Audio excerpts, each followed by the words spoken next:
बारिश में गरीब सास बहू के प्याज के पराठे। सरला, प्याज की छटाई तो हो गई, तो जल्दी से दे दो, बाकी की सब्जी लग गई। प्याज की टोकरी खाली पड़ी है। अजी आज के कट्टे में पूरे 10 किलो के प्याज खराब निकले हैं। कितनी बार समझाया कि प्याज का कट्टा देखकर खरीदा करो। मुनाफा कमाने से ज्यादा घाटा खाना पड़े तो क्या फायदा सब्जी बेचने का। सरला, बरसात लगने के चलते मंडी में ऐसे ही गीले प्याज आ रहे हैं और प्याज का बाजार भी तेज हो गया है। 60-70 रुपए किलो तो खरीद रेट पड़ रहा है। फिर तो आज के प्याज 100 रुपए किलो के रेट से बेचने ठीक है ना। हाँ ठीक है, मैं निकल रहा हूँ। ऐसा करना, इस 10 किलो प्याज में से आधा विमला काकी के परिवार को दे देना, बना के खा लेंगे बेचारे। ये सुनकर सब्जी वाली सरला मक्खरपन से कहती है, अजी इन गरीबों को प्याज देने से अच्छा मैं कूड़े में फेंक दूंगी। अगर मुफ्त की सब्जी खाने की आदत पड़ गई तो रोज मुंह उठाकर आ जाएंगे। महेश बारिश में सब्जी बेचने निकल जाता है। वहीं बारिश होने का फायदा उठाकर सरला प्याज के छिलके उनके चौखट के आगे कर देती है, जहां सास बहू मकान में से बारिश का कचरा पानी बाहर फेंक रही थी। आज फिर ये कचरा पानी मकान में घुस गया। ऊपर से कितना बास मार रहा है कि नाक भी नहीं दिया जा रहा। लगातार चौखट से काला काला पानी अंदर भरता जा रहा था। तभी बाहर के नालों में से कीचड़ में लिपटे मेढक भी अंदर आ जाते हैं। दादी दादी देखो कितने ताले मेंढक गल में घुस गए हैं। बस इन्हें मर जाने मेढक की कमी थी। नीतू तू खड़ी खड़ी क्या देख रही? चौखट पे रीट लगाकर ऊंची कर, वरना ये मेढक छेछा लेदर मचा देंगे। बरसात से बाहर का नाला भर जाने के चलते काला काला पानी, गंदी पन्नियां, कूड़ा करकट अंदर तैर रहा था। तभी बहुत सारे प्याज के छिलके और सड़े गले प्याज अंदर आ जाते हैं, जिस पर विमला गुस्से में भड़क जाती है। इस सब्जी वाली ने तो नाक में दम करके रख डाला है। खुले में भी कूड़ा कचरा मचा देती है। ये नहीं कि थैली में भरकर कूड़ेदान में डाल दे। इसको तो मैं छोड़ूंगी नहीं। माँ जी जाने दीजिए, मैं साफ कर देती हूँ। आपको तो पता है वो कितने खराब बर्ताव से बातचीत करती हैं। माँ कुसुम भाभी ठीक कह रही हैं, ऐसे लोगों से क्यों मुंह लगाना। अरे ये कोई मतलब थोड़ी है कि अपना कूड़ा दूसरे के घर के आगे मचा दो। अरे हम मकान का किराया भरते, कोई फ्री फंड में नहीं रह रहे। भड़कते हुए विमला बाहर आकर सरला से झगड़ जाती है। अरे ओ सब्जी वाली, तेरे को क्या चुल मची रहती है? जब देखो रोज रोज अपनी सब्जी का कूड़ा मेरे घर के आगे मचा देती है। मेरे चलते मेरे घर में इतना प्याज मच गया, चलकर साफ कर। अरे कसम, अपनी सास को कह दे कि मुझसे किच किच ना करे। जब तुम लोगों की चौखट नीचे है तो कूड़ा बहकर तो आएगा। मुझे गुस्सा मत दिलाओ, वरना मैं मकान मालिक को बुला दूंगी अभी। माँ जी चलिए यहाँ से, चलिए। अम्मा मम्मा जल्दी चलो ना, हमारे लिए प्याज के पराठे बना दो, वरना बारिश खत्म हो जाएगी।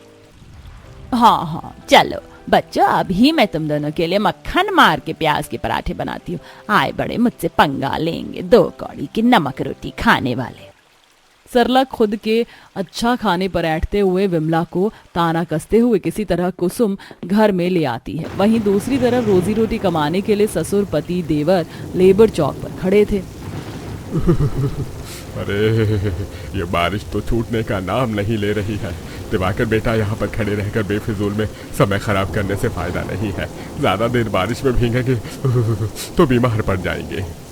पिताजी थोड़ी देर और देख लेते हैं इंतजार करके। अभी तो आधा दिन बचा है, क्या पता बारिश रुक जाए तो 100-200 की दिहाड़ी मार लेंगे। अरे पूरा का पूरा लेबर चौक खाली हो गया है, सब कहाँ चले गए? सब केतन के पास गए होंगे काम के लिए, वो काम दिलवा देता है ना। मगर काम दिलवाने के बदले में खुद भी तो बैठे बैठे पैसे खाता है। अरे कोई बात नहीं पिताजी, ज़्यादा से ज़्यादा 50 रुपये खाएगा। इससे हमें भी तो 300 रुपये कमा लेंगे, ताकि राशन खरीद ले चलते हैं। तीनों परेशान होकर ठेकेदार केतन के यहाँ पर आते हैं, जो कि छोटा सा दफ्तर डालकर आराम से बैठकर चाय और प्याज के पराठे खा रहा था। भाई ये छोटू ठेले वाला क्या मस्त मक्खन मार के प्याज के करारे पराठे खिलाता है, खाकर मजा आ जाता है। नमस्ते केतन भाई। नमस्ते नमस्ते। आज तीनों बाप बेटे मेरे पास कैसे आना हुआ भाई? ये पापी पेट गरीब को पेट भरने के लिए खींच कर ले आता है। सुबह के खड़े हैं, काम नहीं मिला, आपको ही काम दिलवा दो। काका, बारिश के मौसम में लेबर मिस्त्री कोई नहीं लगवाता, 2-3 महीने काम ढीला रहेगा। केतन चाव ले लेकर चाय प्याज के पराठे खाने लगता है, जिसे देख तीनों के मुंह में पानी आने लगता है। तीनों उदास होकर रोड से खाली हाथ घर जाने लगते हैं। तभी तीनों सब्जी बाजार से होकर जाने लगते हैं, जहां सब सब्जी वाले एक के बगल में एक एक करके अपना अपना रेड़ी लेकर खड़े थे। तभी महेश उन्हें टोकता है। अरे शंकर चाचा, आप सब्जी बाजार में क्या कर रहे हैं? सब्जी खरीदने आए हैं क्या? अरे क्या कहूँ बेटा, सुबह से बिना कुछ खाए पिए भूखे दिहाड़ी भत्ते के लिए निकले थे, लेकिन बारिश के चलते 1 रुपया नहीं कमाया। वैसे तुम इसी बाजार में सब्जी बेचते हो क्या?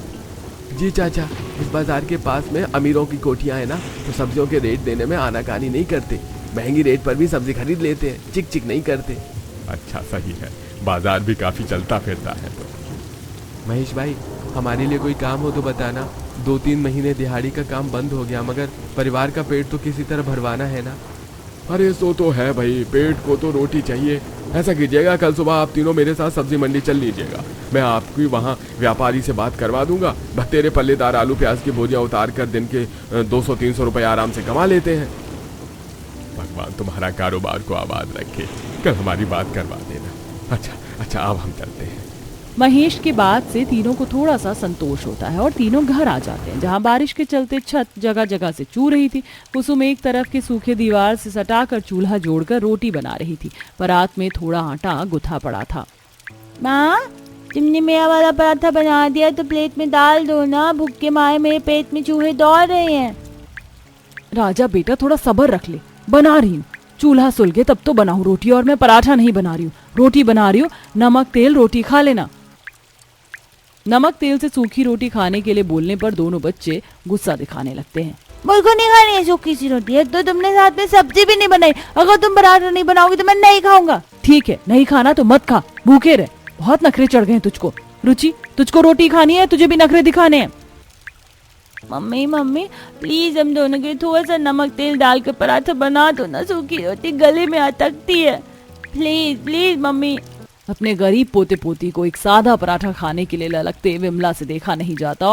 वो पिघल कर बोलती है, कुसुम बहू, दोनों को तेल में एक एक पराठा बना कर देते, कम से कम नमक वाला पराठा चाव से खा तो लेंगे। इस गरीबी के चलते हमें इतना भी नहीं जुड़ पाता कि बच्चों को कभी कुछ अच्छा बना कर खिला दे। जब से बारिश का मौसम चढ़ा है, पड़ोसियों के घर में रोज कचौरी पकौड़ी पराठे पकते हैं, देख कर मेरा बहुत कलेजा कुड़ता है। बोलते बोलते विमला अपने खराब हालातों पर रो जाती है। किसी तरह बोतल में बचे थोड़े से तेल को चुआ चुआ कर कुसुम दोनों बच्चों को पराठा बनाकर दे देती है। तभी ललित, दिवाकर, शंकर भी आ जाते हैं।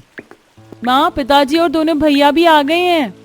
विमला, खाना बन चुका है क्या? अरे बड़े जोर की भूख लगी है। अजी, घर में तो एक मुट्ठी आटा चावल भी नहीं पड़ा था। नीतू को भिजवा कर लाला से उधार लगा कर आटा मंगवाया था। अच्छा ठीक है। माँ, आपसे उधार पर राशन मंगवाना हो तो मुझको मत भेजना। बनिया 4 लोगों के बीच में टोक रहा था। इस पूरे महीने में उसकी दुकान पर से काफी ज्यादा उधार कर लिया है, इसीलिए टोका होगा। कल सुबह काम के लिए सब्जी मंडी जाएंगे, बस ढंग से काम और पैसे मिल जाएं तो सबसे पहले बनिया का उधार खत्म कर देंगे। पूरा गरीब परिवार किसी तरह नमक रोटी खाकर गुजारा करता है। अगले तड़के सुबह 5 बजे महेश उनका दरवाजा खटखटाता है। अरे शंकर चाचा, दिवाकर भाई, ललित, अरे मंडी नहीं चलना क्या? बस 2 मिनट दीजिए भैया, अभी आ गए। लाल चाय बनी है घर में, पियेंगे आप? अरे नहीं, मैंने तो सुबह 5 बजे ही चाय आलू के पराठे खा लिए हैं। सुबह मंडी जल्दी निकलना होता है ना, तो सरला नाश्ता करवा कर भेजती है। चाय पीकर तीनों महेश के साथ सब्जी मंडी चल पड़ते। आसमान बिल्कुल काला हो रखा था। सब्जी मंडी आकर महेश तीनों की वहां के व्यापारी सुरेंद्र से बात करवा देता है। अरे तुम तीनों को मैं पल्लेदारी के 50-50 रुपए दूंगा, देख लो। अगर इतने में काम करने को राजी हो तो अभी से ट्रक में से आलू प्याज की बोरियां पड़ी हैं, उतार दो। भैया, एक तो 50-50 किलो आलू वाले प्याज का बोरा उतारना है और बदले में बस 50 रुपए देंगे तो क्या फायदा? कम से कम 100-150 रुपए एक पल्लेदार का बनता है। आखिर इतनी मेहनत का काम है। ललित, तेरी बात सही है, लेकिन तू तो देख रहा है बारिश के चलते हमारा भी काम ढंग से नहीं चल रहा है, वरना हमें ये बोरी ढोने का काम नहीं करना पड़ता। घर पर बेरोजगार बैठे रहकर परिवार का पेट कैसे पलेगा? इससे अच्छा जो ही रोज के 150 आएंगे तो घर की दाल रोटी तो चलेगी।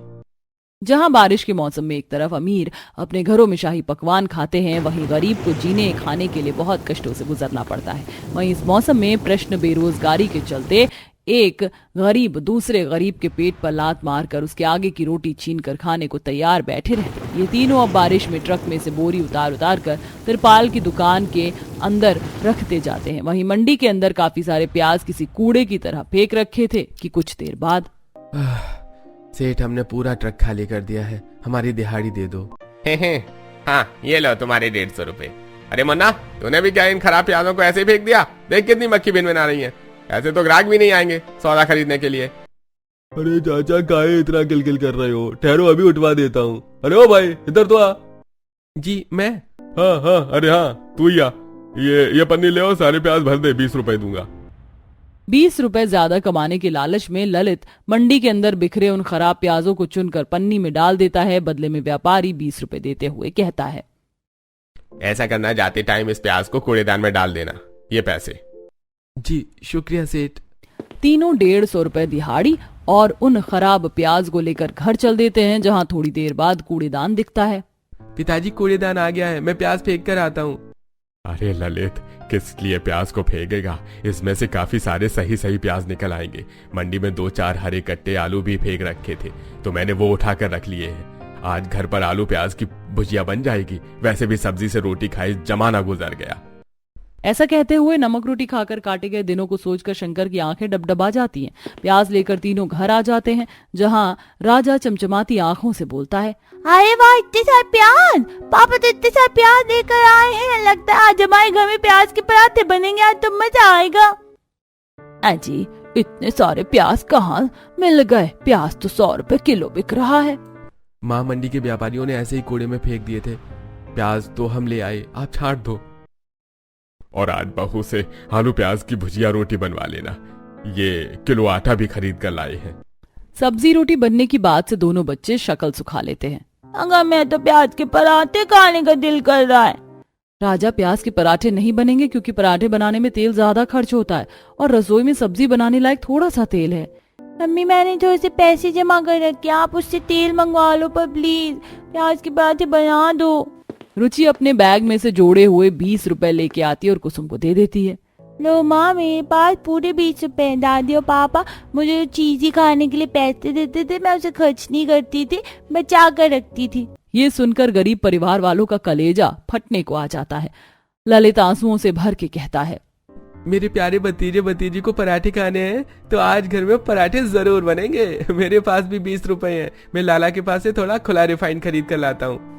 ललित 40 रुपए लेकर बनिया के पास से रिफाइंड खरीद के लाता है। दोनों सास बहू खराब प्याज के छिलके उतारती हैं। कुसुम बहू, तू जाकर आटा चाल ले, तब तक मैं ये प्याज काट देती हूँ। जी माँ, ये लीजिए। दोनों सास बहू साथ में मिलजुल कर प्याज के पराठे की तैयारी में भिड़ती हैं। सास बारीक बारीक प्याज काटती है और आटे में अजवाइन, नमक, मिर्च का बुरादा और प्याज मिलाकर नरम नरम आटा गूंथकर गरम गरम पराठा बनाती है। देखते देखते प्याज के पराठे की खुशबू पूरे घर में भर जाती है। आहा, आज तो घर में प्याज के पराठे की कितनी बढ़िया खुशबू आ रही है। बहू, एक पराठा बन गया हो तो दे दे। नहीं मम्मी, प्याज पराठा मुझको देना, मैं खाऊंगी। नहीं, मैं घर में सबसे छोटा सा प्याज सा बच्चा हूँ, इसलिए सबसे पहले पराठा मैं खाऊंगा। मक्खन लगाना तो कोई इससे सीखे। कुछ ही देर में बहू सबको गर्मा गर्म प्याज के पराठे बनाकर खिलाती जाती है। मैं तो दादा मनीषा और कुछ जाकर खाना, जब उनके घर में पराठे बनते तो वो भी हमको चिरा चिरा कर खाते हैं। दोनों भाई बहन प्याज के पराठे को मोड़कर खाते हुए अपनी चौखट के बाहर आ जाते हैं, जहां मनीषा रोहित अपने दरवाजे के बाहर खड़े होकर खुशबू ले रहे थे। रोहित, कितनी टेस्टी पराठे की खुशबू आ रही है ना। पता नहीं इतनी चटपटी पराठे किसके घर में बने, ऐसे पराठे तो मम्मी भी नहीं बनाती। पराठे की खुशबू हमारे घर में से आ रही है क्योंकि आज हमारे घर में प्याज के पराठे बने हैं। क्या कहा, प्याज के पराठे? तुम भी खा सकते हो। ये गरीबों वाले प्याज के पराठे हैं, क्योंकि तुम्हारी तो इतनी भी औकात नहीं कि तुम हमारी तरह अमीरों वाले पनीर के, आलू के, गोभी के, मटर के पराठे खा पाओ। रोहित ऐसे बोलते हुए दिखावा तो करता है, लेकिन उसका भी प्याज के पराठे की खुशबू से खाने को जीभ लपलपा रहा था। वैसे क्या तुम अपने प्याज के पराठे की एक बाइट हमें भी खिलाओगे, ताकि हम भी देखें सचमुच में टेस्टी है या नहीं? हाँ, क्यों नहीं, रुको, मैं मम्मी से एक पराठे तुम दोनों के लिए भी मांग कर लाती हूँ। रुचि अब घर के अंदर जाती है और कुसुम से एक प्याज के पराठे को लेकर बाहर आती है, जिसमें से वह दोनों भाई बहन शेयर करके खाते हैं। ये प्याज के पराठे तो आलू और पनीर के पराठे से भी ज्यादा यम्मी यम्मी टेस्टी टेस्टी हैं। मैं भी अपनी मम्मी से प्याज के पराठे बनाने को बोलूंगा।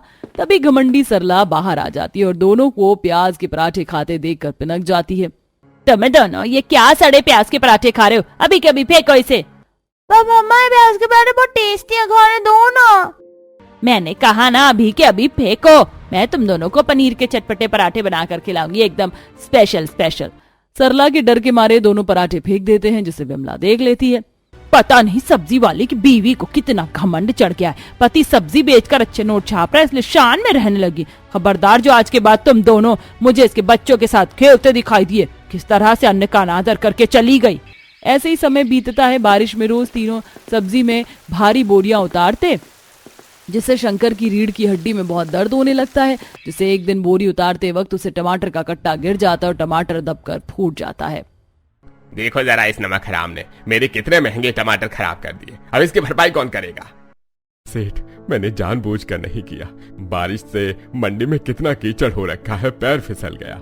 अरे तो पैर जमा कर चलता, मेरा नुकसान तो हो गया ना। आज तुमको एक पैसा नहीं दूंगा।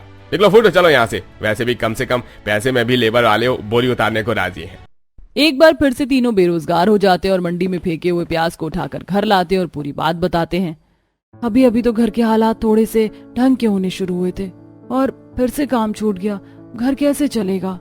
बारिश के चलते काम की भी बड़ी मारा मारी है। ये थोड़े से प्याज लाए हैं, देख लो इसी का कुछ बना दो। तभी प्याज देखकर नीतू के दिमाग में ख्याल आता है। भाभी, आप और मम्मी तो कितने खस्ता प्याज के पराठे बनाती हो। मैं तो कहती हूँ आप दोनों प्याज के पराठे बनाकर बेच लो, अच्छा चलेगा। हाँ, वैसे भी बारिश के मौसम में लोग खस्ता पराठे खाना पसंद भी करते हैं। अब अगले दिन दोनों सास बहू मंडी आकर फेंके हुए सड़े गले प्याज को चुनकर घर लाती हैं। वहीं पड़ोसन कामिनी, जो कि उनसे प्रेम भाव करती थी, अपने राशन कोटे के कार्ड से गेहूं उठाकर उनको दे देती है, जिससे वो हाथ चक्की में पीस कर आटा बनाती हैं और अब चटपटे प्याज के पराठे और चटनी बनाकर दोनों साइकिल पर रखकर उसी सब्जी मंडी में से बेचना शुरू करते हैं।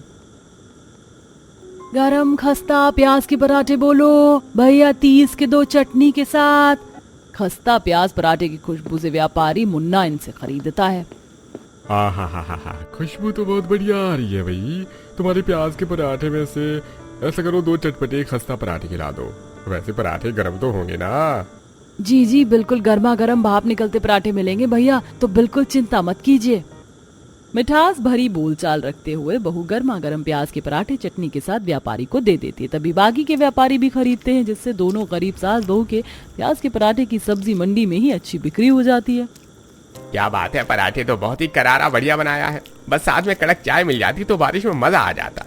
कल से तुम ही पराठे खिला देना। छोटू के पराठे बंद कर देंगे। वैसे भी उसके पराठे डालने में तर होते हैं और आटा भी कच्चा होता है, पेट में नुकसान करेगा। गरीब सास बहू के प्याज के पराठे पहली बार खरीद कर खाकर ही व्यापारियों के मुंह पर उनका स्वाद चढ़ जाता है। वहीं थोड़े बचे हुए पराठे दोनों बाजार में ले जाकर बेचती हैं। माँ जी, यहाँ तो सब लोग ठेले पर खाना पीना रख कर बेच रहे हैं, एक हम साइकिल पर बेच रहे हैं। मेरे हिसाब से हमें भी एक ठेला ले लेना चाहिए। उस पर सामान भी ज्यादा आ पाएगा और चूल्हा लगाकर पराठे गर्मा गर्म सेक पाएंगे।